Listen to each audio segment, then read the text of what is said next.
نحمده ونصلي على رسوله الكريم بسم الله أوله وآخره عن عائشة رضي الله عنها قالت قال رسول الله صلى الله عليه وسلم من أحدث في أمرنا ما ليس منه فهو رد رواه البخاري ومسلم وفي رواية لمسلم من عمل عملا ليس علیہ امرنا فهو رد۔ پہلے تو اس حدیث کو آپ اس کا ترجمہ کر لیجئے، پھر دوسری حدیث پڑھیں گے، پھر مضمون پہ دونوں کے ہم غور کریں گے۔ پہلی حدیث کے راوی حضرت عائشہ رضی اللہ تعالی عنہا ام المومنین، اور میں بتا چکا ہوں کہ حضرت عائشہ کا شمار بھی فقہائے صحابہ میں ہے، چوٹی کے فقیہ جو صحابی ہیں ان میں حضرت عائشہ بھی۔ قالت، وہ فرماتی ہیں، قال رسول اللہ صلی اللہ علیہ وسلم، کہ اللہ کے رسول صلی اللہ علیہ وسلم نے فرمایا، من احدث فی امرنا، جس شخص نے کوئی نئی بات پیدا کی ہمارے اس معاملے میں۔ اب اس لفظ کو سمجھیے، حدیث کا لفظ اور احدث کا لفظ آپ کو بہترین یاد رہے گا اس کا مفہوم حادثہ سے، حادثہ ہو گیا، اچانک کوئی شے ہو جائے جس کے کوئی آثار نہیں تھے، جس کے لیے کوئی تیاری نہیں کی گئی ہے، جس کے لیے کوئی پلاننگ نہیں ہے، کچھ نہیں ہے، وہ اچانک ایک حادثہ ہو گیا۔ تو کوئی شے جس کو آپ انگریزی میں کہتے ہیں بورڈ فرام دی بلو، آسمان سے کوئی جو آ گئی بات۔ تو اسی طریقے سے جس شخص نے کوئی نئی اور اچانک نئی بات گھڑ لی، فی امرنا، ہمارے اس معاملے میں، امر کا لفظ یہاں بہت وسیع معنی میں، ہمارا معاملہ، ہمارا دین، ما لیسا منہ، جو اس میں سے نہ ہو، اس میں سے وہ فی الواقع نہیں ہے، اس کا جز نہیں ہے، اس کا حصہ نہیں ہے، اس نے اس کے اندر ایک اختراع کیا ہے، ایک نئی شے پیدا کر لی ہے۔ من احدث فی امرنا ما لیس منہ فہو رد۔ اب اس کا رد جو ہے، رد کا لفظ تو آپ کو معلوم ہے، اس سے ایک تو مفعول بنے گا مردود، تو ترجمہ یہ بھی ہو سکتا ہے کہ وہ شخص مردود ہے، ایک ترجمہ یہ ہو سکتا ہے وہ شے مردود ہے جو نئی پیدا کر لی گئی ہو ہمارے دین میں۔ فہو رد، جس نے پیدا کی یہ شے وہ مردود، یا یہ جو شے پیدا کی گئی وہ مردود۔ لیکن اس کا جو زیادہ بھلا ترجمہ ہوگا وہ ہوگا مسترد۔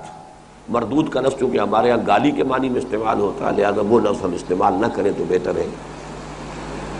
جس شخص نے ہمارے دین میں کوئی ایسی نئی بات پیدا کر لی جو اس میں سے نہیں تھی تو وہ مسترد ہوگا، وہ بھی مسترد اور وہ بات بھی مسترد۔ رواہ البخاری و مسلم، اس کو روایت کیا امام بخاری اور امام مسلم دونوں نے۔ اس کے علاوہ بین ہی انہی الفاظ کے ساتھ یہ حدیث سنن ابی داود میں بھی ہے، سنن ابن ماجہ میں بھی ہے، لیکن کسی اور کے تذکرے کی ضرورت نہیں، جب متفق علیہ ہے تو اب اس سے اونچا درجہ کوئی ہے ہی نہیں۔ وفی روایت لمسلم، اور امام مسلم رحمہ اللہ اپنی صحیح میں ایک اور روایت بھی لائے ہیں، اس کے الفاظ یہ، من عمل عملا لیس علیہ امرنا فہو رد، جس نے کوئی ایسا عمل کیا، ایسا عمل جو ہے کہ جو ہمارے اس معاملے میں نہیں ہے، ہمارے دین میں نہیں ہے، جو پہلے سے منسوس نہیں ہے، تو وہ مردود ہے، وہ مستند بات ہو جائے۔ یہ حدیث جو ہے دین کے ایک بہت اہم معاملے پر روشنی ڈال رہی ہے۔ میرا خیال ہے کہ دوسری حدیث ہم بعد ہی میں پڑھیں گے، پہلے اسی کی بارے میں گفتگو کر لیں۔ دیکھیے یہاں اگرچہ لفظ تو عام ہے، فی امرنا، ہمارا معاملہ، لیکن بعض چیزیں اس امر کے اندر مستثنیٰ ہوں گی کہ جس میں نئی چیزیں آ سکتی ہیں۔ مثلا نمبر 1، سائنس اور ٹیکنالوجی کی ڈیولپمنٹ سے جو چیزیں آئیں گی، استعمال کی چیزیں، اونٹ پر سفر کرتے تھے، اس کے بعد ریل گاڑی آ گئی، کاریں آ گئی، ہوائی جہاز آ گئے، راکٹس آ گئے، یہ اس میں شامل نہیں ہے۔ یہ دنیا کے معاملات ہیں۔ انتم عالم بامور دنیاکم، جو حدیث یہی مرتبہ آ چکی ہے کہ ان چیزوں کا اس میں حضور یہ چیزیں پڑھانے سکھانے نہیں آئے تھے۔ دین کا معاملہ ہوگا، اوامر، احکام، نواہی، منہیات، پھر یہ کہ واجبات، فرائض، یہ جو ہے یہ اصل دین ہے، عبادات یہ دین ہے۔ لیکن اس میں بھی ایک اور کھاتا ہے جو پھر اس میں جائز ہوگا، اس کا نام اجتہاد ہے۔ ایک معاملہ ہے کہ جس کی کوئی صریح شکل قرآن میں، حدیث میں، سنت میں، سیرت میں نہیں ہے، کیا کریں گے اب؟ ایک نئی سچویشن پیدا ہو گئی ہے، نئی صورتحال پیدا ہو گئی۔ اس میں قرآن و سنت کے جو سابقہ نصوص موجود ہیں ان سے استنباط کر کے، استدلال کر کے نئی بات تلاش کرنا، یہ یقیناً اجتہاد ہے، وہ تو ضروری ہے۔ اس کے اوپر تو حضرت معاذ بن جبل کو شاباش دی حضور نے صلی اللہ علیہ وسلم، جب عامل بنا کر بھیجا ہے یمن، تو اس وقت پوچھا ہے کہ وہاں کیا کرو گے؟ اب کتنا فاصلہ ہے، حضور تو مدینے میں تشریف فرما ہے، کوئی معاملہ تمہارے سامنے آئے گا تو کیا کرو گے، کیسے فیصلہ کرو گے؟ انہوں نے عرض کیا میں کتاب اللہ سے فیصلہ کروں گا۔ اچھا اگر کتاب اللہ میں کچھ ہے تم نہ پاؤ تو کیا کرو گے؟ پھر میں آپ کی کسی سنت کا، آپ کی کسی عمل کا، آپ کے کسی فیصلے کا میں اس کے منہ سے فیصلہ کروں گا۔ اگر تم یہ بھی نہ پاؤ کیا کرو گے؟ ثم اجتہدوا، پھر حضرت معاذ نے عرض کیا پھر میں اجتہاد کروں گا، جہد سے اپنی سی کوشش کروں گا صحیح رائے تک پہنچنے کی۔ تو حضور نے پھر شاباش دی۔ اللہ کا شکر ہے کہ اس نے اللہ کے رسول کو صحیح بات تک پہنچا دیا۔ تو اس حوالے سے اجتہاد بھی خارج ہو گیا۔ لیکن یہ کہ خاص معاملہ وہ کون سا ہے جس کو کہ پریزرو کرنا مقصود ہے، اس کو اچھی طرح سمجھ لیجئے کہ تاریخی پس منظر کیا ہے۔ یہ معاملہ خاص طور پر عبادات سے متعلق ہے، اور انسان کی ایک بڑی کمزوری ہمیشہ رہی اور آج بھی ہے کہ دین جو ہے پوری زندگی کے اوپر پھیلا ہوا ہے، پوری زندگی پر تو اس کو نہیں آپ نے غالب کرنا، اس کو حاوی نہیں کرنا۔ اپنی معاش، اپنی معاشرت، اس کو تو رواج ہے، کیا کریں، مجبوری ہے، فلاں ہے کہ آخر کیا کریں، بچوں کو پڑھانا ہے، جاہل تو نہیں رکھ سکتے، بچیوں کے ہاتھ پیلے کرنے ہیں، گھروں میں تو نہیں بٹھائے رکھنا ہے، تو رواج کا معاملہ ہے، زمانے کے چلن ہے، کیا کریں۔ اب وہاں سے جو آپ نے سمٹنا شروع کیا دین کو، تو عبادات پر آ کر سارا زور ڈال دیا۔ اب 5 نمازیں نہیں فرض کیے، کہتا جی میں 10 نمازیں پڑھوں گا، اب روزے یہ صرف 1 مہینے کے نہیں، میں 4 مہینے کے رکھوں گا۔ یہ جو ایک عام بات ہے، اور یہ کیا فوت ہوا اور فوت ہونے والے کو بس صرف نماز جنازہ پڑھ کے اپنے ختم ہو گئے، نہیں صاحب، اس کے بعد کوئی تیجا ہونا چاہیے، کوئی 5واں، کوئی 7واں، کوئی 10واں، کوئی ہر سال کچھ ہونا چاہیے۔ یہ چیزیں جب بڑھنی شروع ہوتی ہیں، اصل اس وجہ سے بڑھتی ہیں کہ آپ نے دین کو پوری زندگی پر سے سکیڑ کر ایک جگہ پر لا کر ڈھیر کر دیا۔ جب وہاں ڈھیر ہو گیا تو وہاں تو وہ پھر پیرامڈ بن ہی جائے گا، اس کے اندر پھر اضافے ہو رہے ہیں، نئی نئی رسومات ہیں، نئے جو ہے اس کے اندر آپ نے اضافے کیے ہیں۔ اب کسی نے کسی ذوق کے تحت کوئی شے بڑھا دی، کسی نے کسی ذوق کے تحت کوئی شے بڑھا لی، وہ بڑھتے بڑھتے اوپر کا ہیپ جو ہے، اوپر کا ڈھیر اتنا ہو جائے گا، اصل عبادات غائب ہو جاتی۔ لہذا اس عبادات کے نظام کو قائم رکھنے کے لیے وہاں بہت سٹرکٹ سپرویژن، سرویلینس اس کی ضرورت ہے، اس میں کسی شے کا اضافہ نہ ہو۔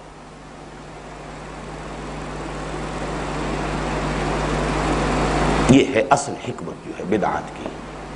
ورنہ یہ ہے کہ آپ ہوائی جہاز میں سفر کریں، آپ جو بھی زندگی کے اب یہ روشنی ہے، بجلی ہے، آپ نے ایجاد کی ہے، اسی طریقے سے سوشل انسٹیٹیوشنز جو ویسٹ نے ڈیولپ کیے ہیں۔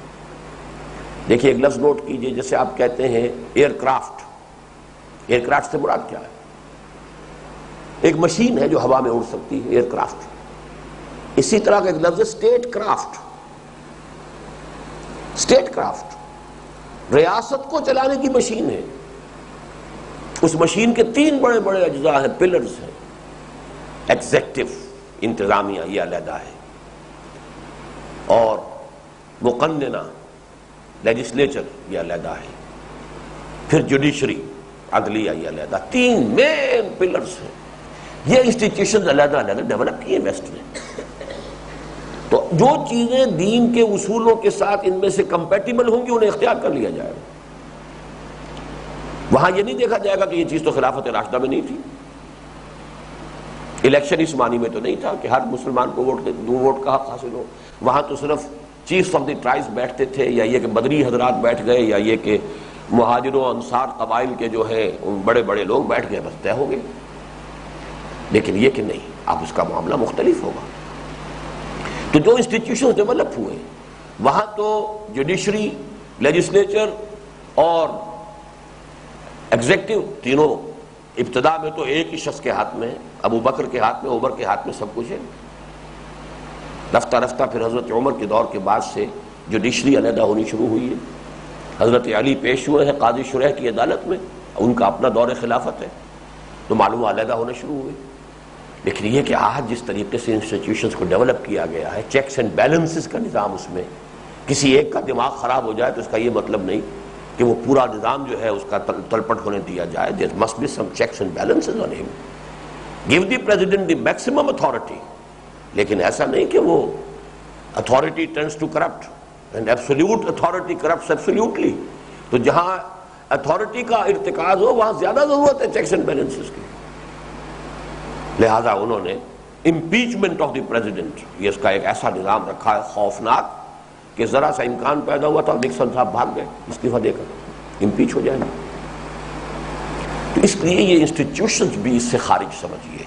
3 چیزیں میں نے گنوا دی. پیور ٹیکنالوجی وہ اس حدیث کے پرویو سے، اس کے دائرے سے خارج.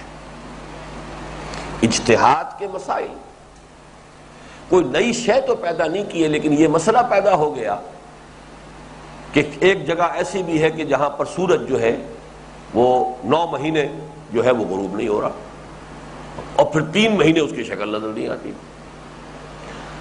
بس 6 مہینے کا مسئلہ بھی ہے، لیکن یہ کہ وہاں تک تو انسان کی آبادی ہے نہیں. چلیے ایسا بھی ہے کہ رات جو ہے، یہ تو آپ کو ناروے کے شہروں میں مل جائے گا کہ رات 2 گھنٹے کی ہے، یا کیسے ایک وقت میں دن 2 گھنٹے کا، 2 گھنٹوں میں 5 نمازیں کیسے جمع کریں گے آپ،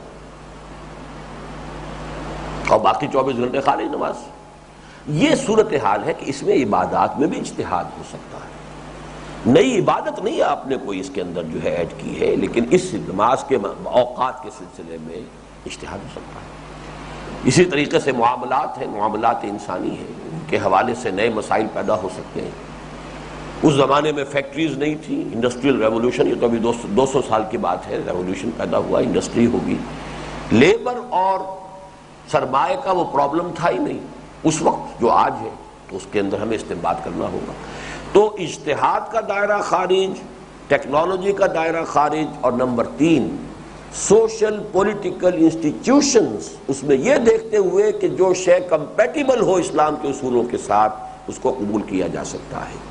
3 چیزیں خارج ہو گئیں. تو گویا کہ بنیادی طور پر اب اس حدیث کا تعلق جو ہے وہ عبادات اور رسومات، اس لیے کہ ہمارے ہاں نکاح جو ہے، نکاح من سنتی، یہ بھی عبادت ہے. اس حوالے سے اس کی رسومات، تو عبادات رسومات، اس کے اندر زیادہ سے زیادہ آرتھوڈاکس ہونا، ما انا علیہ واصحابی، ثابت کر دو کہ حضور کا اور صحابہ کا عمل اس پر تھا تو ضرور قبول، اور اگر نہیں تھا فهو رد. من احدث فی امرنا ما لیس منہ فهو رد. جس نے بھی ہمارے معاملے کے اندر کوئی ایسی بات جو ہے وہ پیدا کی ہے کہ جو اس میں سے نہیں ہے، وہ پھر رد ہے، اس کو رد کر دیا جائے گا. اس میں بھی ایک بات اگلی حدیث کے حوالے سے واضح ہو جائے گی. خلفائے راشدین کے زمانے میں اگر کوئی کام ہوا ہے تو وہ بھی اس سے مستثنا ہو جائے گا، اس لیے کہ تراویح کا معاملہ خلفائے راشدین کے دور کا ہے. حضور کے زمانے میں با جماعت تراویح صرف 3 رات حضور نے پڑھائی، وہ بھی تہجد کے وقت عشاء کے ساتھ منسلک کر کے نہیں. لہذا اگر تو اسٹرکٹ اس کو لیا جائے تو اب پورے مہینے پڑھنا بھی پھر سنت کے خلاف ہے، اور اسے عشاء کے ساتھ ایڈ کر لینا بھی سنت کے خلاف ہے.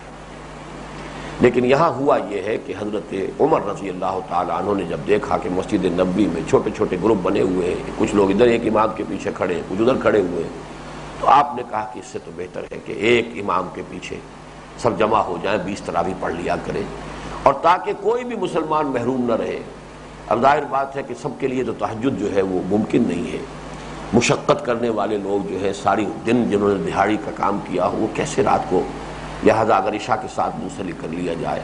اب یہ اجتہاد ہے حضرت عمر کا، کسی اور کو حق حاصل نہیں ہوگا خلفائے راشدین کے بعد، اس لیے اس کو اس سے خارج کیا جائے گا۔ چوتھی چیز جو میں نے اور خارج کر دی اس حدیث کے دائرے سے، لیکن اس کے لیے دلیل اگلی حدیث میں آئے گی۔ اب وہ اگلی حدیث نکال لیجئے، حدیث نمبر 28 ہے آپ کے اس مجموعے میں۔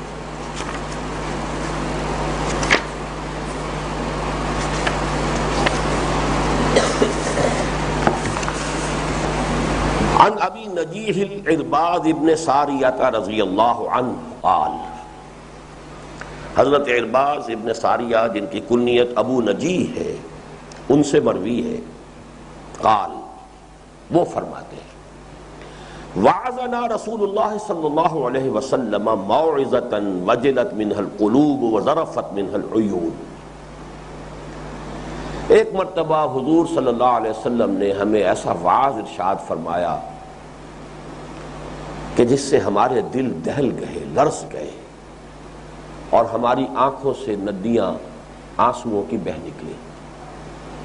کچھ ایسا رقت آمیز اور ایسا کچھ آپ نے بلیغ اور مؤثر باعث فرمایا۔ وعظنا رسول اللہ صلی اللہ علیہ وسلم موعظۃً، ایک ایسا واعظ، ایک ایسی نصیحت، ایک ایسی تلقین، وجلت منها القلوب کہ جس سے دل لرز گئے، کانپ اٹھے، وذرفت منها العیون اور آنکھیں جو ہیں وہ بہہ نکلی، چشمے جو ہیں۔ قلنا فقلنا، تو ہم نے اس پر عرض کیا یا رسول اللہ، اے اللہ کے رسول، کانہا موعظۃ مودع، یہ تو ایسے محسوس ہو رہا ہے کہ جیسے کوئی وداع کرنے والا واعظ کہتا ہے، یعنی معلوم ہوتا ہے کہ اس سے ڈپارٹنگ سرمن،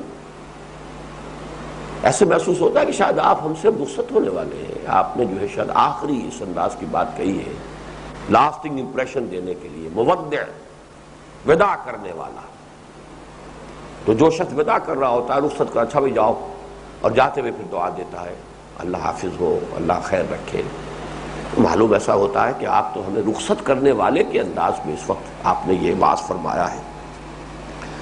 فَأَوْصِنَا، تو اب ہمیں ایک آخری وصیت بھی کر دیجئے۔ قال اوصیکم بتقوی اللہ عز وجل، آپ نے فرمایا سب سے پہلے تو میں تمہیں وصیت کرتا ہوں اللہ کے تقوی کا، اللہ عز وجل، اللہ تبارک و تعالی کا تقوی اختیار کرو، پہلی بات۔ وَالسَّمْعِ وَالطَّاعَةِ وَإِن تَأَمَّرَ عَلَيْكُمْ عَبْدٌ، اور دوسری نصیحت یہ کرتا ہوں کہ سنو اور مانو، چاہے تم پر کوئی غلام حکمران بن جائے۔ یہاں خاص طور پہ نوٹ کرنے کا جو لفظ ہے وہ یہ ہے عبدن، ایک تو یہ کہ غلام، عرب کی سرشت میں یہ چیز دی نہیں تھی کہ وہ غلام کو کوئی اپنا حاکم ماننے کو تیار، وہ تو انسانی گھٹیا درجے کا ہے، لیکن یہاں پر امرا نہیں ہے، تامرا، تامرا بعد تفاعل ہے، خود بن بیٹھے۔ کسی وقت ایسی صورت بھی ہو سکتی ہے جس کو کہا جاتا ہے فقہ میں متغلب، خود غلبہ حاصل کر لینے والا، تو متغلب جو ہے اس کے بارے میں بھی حکم دیا گیا ہے کہ جب تک وہ کتاب و سنت کے مطابق حکم کرے، حکومت چلائے، کہنا مانو اطاعت کرو، کیوس نہ ہو کتاب و سنت کے مطابق۔ تو اب اس میں صرف ایک ہی فرق ہوا نا کہ امیر جو ہے وہ مشورے سے نہیں آیا ہے، امیر الیکٹ ہو کر نہیں آیا ہے، باقی امیر بھی کتاب و سنت کے مطابق حکم دے رہا ہے، تو یہاں پر اس کی اطاعت کرو، سنو۔ ہاں کتاب و سنت کے خلاف حکم دے تو لا سمع ولا طاعہ، نہ سننا ہے نہ اطاعت کرنی، نہ بات ماننی۔ تو یہ حدیث اس اعتبار سے بہت اہم ہے تاکہ مسلمان معاشرے میں ایک ڈسپلن رہے۔ یہی وجہ ہے، نوٹ کر لیجئے، اس حدیث سے سمجھ میں آتا ہے کہ کیوں اختلاف ہو گیا تھا حضرت عبداللہ ابن عمر، عبداللہ ابن عباس رضی اللہ تعالی عنہما دونوں کو، کہ اگرچہ کام یہ غلط ہوا ہے، یزید کی ولی عہدی جو ہے وہ غلط کام ہے، صحیح نہیں ہے، اسلام کی روح کے مطابق نہیں ہے، لیکن ہمیں اس کے خلاف بغاوت نہیں کرنی چاہیے، خونریزی نہیں کرنی چاہیے، اس لیے کہ بہرحال کتاب و سنت کے خلاف کوئی حکم تو اس کا بھی نہیں آیا۔ جبکہ حضرت حسین اور حضرت عبداللہ ابن زبیر رضی اللہ تعالیٰ عنہما ان کی رائے یہ تھی کہ نہیں، ہمیں اس برائی کا سدباب کرنا چاہیے، نپ دی ایول ان دی بڈ، ورنہ ہو سکتا ہے یہ بڑھ کر اور بڑی خرابی جہاں خرابی آ رہی ہے لوگوں کو۔ دونوں کی رائے جو ہے وہ نیک نیتی پر، چاروں کی رائے کہیے، یہ دو رائے ہوں ایک دوسرے کے بالکل ضد ہو گئی، لیکن یہ دونوں رائے نیک نیتی پر، ایک دین کی مصلحت کو زیادہ دیکھ رہا ہے، ایک امت کی مصلحت کو زیادہ دیکھ رہا ہے، اور یہ حدیث امت کی مصلحت کی طرف جو ہے روشنی ڈال رہی ہے۔ اللہ کا تقوی اختیار کرو نمبر ایک، اور وَالسَّمْعِ وَالطَّاعَةِ وَإِن تَأَمَّرَ عَلَيْكُمْ عَبْدٌ، چاہے کوئی غلام تم پر حکمران بن بیٹھے، میں یہ ترجمہ کر رہا ہوں اس لیے کہ باب تفاعل ہے، فَإِنَّهُ مَن يَعِشْ مِنكُمْ فَسَيَرَىٰ اخْتِلَافًا كَثِيرًا، اس لیے کہ تم میں سے جو شخص بھی زیادہ دیر زندہ رہا، جس کی بھی عمر طویل ہوئی، وہ دیکھے گا بہت اختلاف ہوگا، بڑے جھگڑے ہوں گے، اختلافات کثیرہ پیدا ہو جائیں گے۔ فَعَلَيْكُمْ بِسُنَّتِي وَسُنَّتِ الْخُلَفَاءِ الرَّاشِدِينَ الْمَهْدِيِّينَ، تم پر لازم ہے کہ میری سنت کو پکڑو اور میرے خلفائے راشدین مہدیین کی سنت کا التزام کرو۔ یہ ہے وہ حدیث جس کی روح سے میں نے جو امر و نہ سے جو تین چیزیں پہلے نکالی تھی، چوتھی اور نکال دی۔ عبادات کے ضمن میں بھی اگر کوئی اجتہاد خلفائے راشدین کا ہے تو اس حدیث کی روح سے وہ ہمارے لیے واجب الاطاعت ہے، اسے ہم بدعت نہیں کہیں گے، اگرچہ لفظی اعتبار سے بدعت کا اطلاق ہوا، اس لیے کہ جب حضرت عمر رضی اللہ تعالیٰ عنہ ایک روز آئے اور دیکھا کہ بڑی جماعت ہے، امام کے پیچھے تراویح ادا کی جا رہی ہے، تو آپ نے فرمایا نعم بدعۃ ھذہ، یہ خوب اچھی بدعت ہوئی ہے، اچھی نئی شکل بن گئی ہے۔ تو لفظ بدعت کا اطلاق تو ہوا ہے اس پر ظاہری اعتبار سے، اس لیے کہ عبادات میں ایک چیز کا اضافہ کیا گیا جو حضور کے زمانے میں نہیں تھی، لیکن اس کو بھی میں نے امر و نہ کی فہرست سے تین چیزوں کے ساتھ ملا کر خارج کیا۔ نمبر ایک خالص ٹیکنالوجی کی چیزیں، سائنس اور ٹیکنالوجی۔ نمبر دو جدید social institution, social political governmental institutions میں جو چیز کتاب و سنت کے نصوص سے ضد میں نہ ہو۔ نمبر تین اجتہاد، اور نمبر چار عبادات کے ضمن میں بھی اگر کوئی نئی صورت خلفائے راشدین کے دور میں پیدا ہو گئی۔ فَعَلَيْكُمْ بِسُنَّتِي وَسُنَّتِ الْخُلَفَاءِ الرَّاشِدِينَ الْمَهْدِيِّينَ عَضُّوا عَلَيْهَا بِالنَّوَاجِذِ، اس پر چمٹ جاؤ، دانتوں کے ساتھ پکڑ لو مضبوطی سے، کسی شے کو پکڑ لینا دانتوں کے ساتھ، نواجذ یہ کہتے ہیں کچلی کے دانت جو ہوتے ہیں ان کے ساتھ ان کو پکڑ لو، سنت میری اور میرے خلفائے راشدین المہدیین کی سنت۔ وَإِيَّاكُمْ وَمُحْدَثَاتِ الْأُمُورِ، اور دیکھنا باز رہنا نئی چیزوں کے پیدا کرنے سے، یہ وہی آ گیا من احدث فی امرنا ما لیس منہ فہو رد۔ وَإِيَّاكُمْ وَمُحْدَثَاتِ الْأُمُورِ، نئی باتیں پیدا کرنے سے بچنا۔ فَإِنَّ كُلَّ مُحْدَثَةٍ بِدْعَةٌ، اس لیے کہ ہر نئی شے، ہر بدعت جو نئی چیز ایجاد کر لی جائے گی وہ بدعت ہوگی۔ وَكُلَّ بِدْعَةٍ ضَلَالَةٌ، اور ہر بدعت جو ہے وہ ضلالت اور گمراہی ہے۔ وَكُلَّ ضَلَالَةٍ فِي النَّارِ، اور ہر گمراہی جو ہے اس کا ٹھکانہ جہنم ہے۔ رواہ ابو داؤد والترمذی وقال حدیث حسن صحیح، اس روایت کو روایت میں لیا ہے اپنی کتابوں میں، امام ابو داؤد نے اپنے سنن میں، امام ترمذی نے اپنی جامع میں رحمہم اللہ، اور امام ترمذی نے اسے حدیث حسن قرار دیا ہے، صحیح ہے، حدیث حسن ہے۔ یہ اب حدیث کے آپ نے درجے اصول حدیث میں پڑھ لیے ہوں گے، تو اس اعتبار سے ان دونوں حدیثوں کے مضامین کو جوڑ کر جو نتیجے نکلتے ہیں وہ میں نے آج آپ کے سامنے اپنے فہم کے مطابق رکھ دیے ہیں۔ اللہ تعالی ہمیں زیادہ سے زیادہ اتباع سنت کی توفیق عطا فرمائے، عبادات میں محدثات سے اپنے آپ کو ہم بچائیں، اور یہ کہ باقی اجتہاد ہے، اس کا معاملہ کھلا ہوا ہے، جو اس کے ایکسپرٹس ہیں وہ کریں گے۔ ٹیکنالوجی اور سائنس کے معاملات ہیں وہ اس سے جدا ہیں۔ نئی جو انسان نے سوشل ایولیوشن کے ذریعے سے جو انسٹیٹیوشن ڈیولپ کی، ان میں بھی ہم دیکھیں گے کیا چیز کمپیٹیبل ہے ہمارے ساتھ، کیا نہیں ہے، تو جو چیز کمپیٹیبل ہوگی اسے ہم اختیار کر لیں گے۔ عبادات کے ضمن میں بھی اگر خلفائے راشدین المہدیین کے دور میں کوئی بات طے ہوئی ہے تو وہ اس سے مستثنیٰ ہوگی، اس کو ہم اختیار کر سکتے ہیں، بلکہ کرنا چاہیے۔ البتہ ایک ٹیکنیکل ایشو اس میں ہے کہ یہ خلفائے راشدین المہدیین کون ہیں؟ کسی حدیث سے تو اس کا اصل میں تعین نہیں ہوتا. ایک حدیث نسبتاً روایت کے اعتبار سے ضعیف ہے، لیکن اس میں 30 سال کا تعین ہے. جو زیادہ قوی حدیث ہے اس میں ہے 12 خلفاء، سب کے سب قریش میں سے ہوں گے. لیکن یہ کہ اس معاملے کے اندر جس کو کہ امت کا اجماع کہا جاتا ہے، تعامل امہ، اس نے اس 30 سال والی حدیث کو بھی مد نظر رکھا ہے. اور منطقی اور عقلی اعتبار سے بھی یہ جو 4 خلفاء ہیں، حضرت ابوبکر، حضرت عمر، حضرت عثمان، حضرت علی، اس پر اجماع ہے اہل سنت کا کہ ان کا دور خلافت راشدہ ہے. بلکہ یوں کہنا چاہیے یہ خلفائے راشدین المہدیین ہیں. اس میں زیادہ سے زیادہ اور اضافہ ہو سکتا ہے حضرت حسن کا، اور 30 برس پورے ہی تب ہوتے ہیں جب حضرت حسن کے 6 مہینے بھی اس میں شامل کر لیے جائیں. امیر معاویہ اگرچہ خود راشد ہیں، اولئک هم الراشدون، صحابی ہیں، لیکن چونکہ ان کی جو اپوائنٹمنٹ ہوئی ہے وہ ان کے اپنی قوت کے بل پر ہوئی ہے اور ایک قبائلی عصبیت کی بنیاد کے اوپر ان کی حکومت جو ہے چلی ہے، لہذا اپنی ذات کے اندر تو وہ صحابی ہیں، اس اعتبار سے ہمارے لیے احترام کے مستحق ہیں. لیکن یہ کہ ان کے دور کو خلافت راشدہ میں شمار نہیں کیا جاتا. اور ایک تھوڑی سی ٹیکنیکل بات یہ بھی ہے کہ شاہ ولی اللہ دہلوی نے حضرت علی کو رضی اللہ تعالی عنہ خلیفہ راشد مانا ہے، ان کے دور کو خلافت راشدہ میں شامل نہیں کیا. اس کی وجہ یہ ہے کہ ان کے دور میں فتنہ و فساد رہا. وہ کہتے ہیں کہ ان کی خلافت منعقد نہیں ہو سکی. خلیفہ راشد ہے اپنی ذات میں، تو اس حدیث کا جو بھی ہے دائرہ اس میں وہ بھی شامل ہوں گے. اس لیے کہ یہاں پر خلافت راشدہ کا لفظ نہیں آیا ہے، وسنت الخلفاء الراشدین المہدیین کا لفظ آیا ہے. اس حوالے سے حضرت علی شخصی اعتبار سے شامل ہے اس حدیث کے دائرے میں.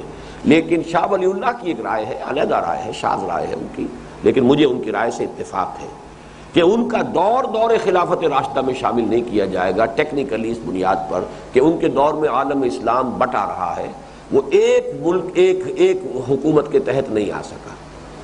شام اور مصر کی حکومتیں علیحدہ رہی ہیں. امیر معاویہ شام میں تھے اور عمرو بن العاص رضی اللہ تعالی عنہ یہ مصر میں تھے، اور ان کے اوپر حضرت علی کے عہد خلافت میں غلبہ نہیں ہو سکا. اس لیے اس کو بھی ایک شرط قرار دیا گیا ہے. شاہ ولی اللہ کا یہ موقف ہے. عام جو ہے ہمارے اہل سنت وہ ان 4 کو خلفائے راشدین مانتے ہیں، اگرچہ اس کے لیے کوئی سند جو ہے نام کے ساتھ کسی حدیث میں میرے علم میں نہیں ہے، سوائے اس کے کہ وہ 30 برس والی روایت جو ہے اس سے باقی یقیناً اس کا ایک پہلو نکلتا ہے. سبحانک اللہم و بحمدک، نشہد ان لا الہ الا انت، نستغفرک و نتوب الیک.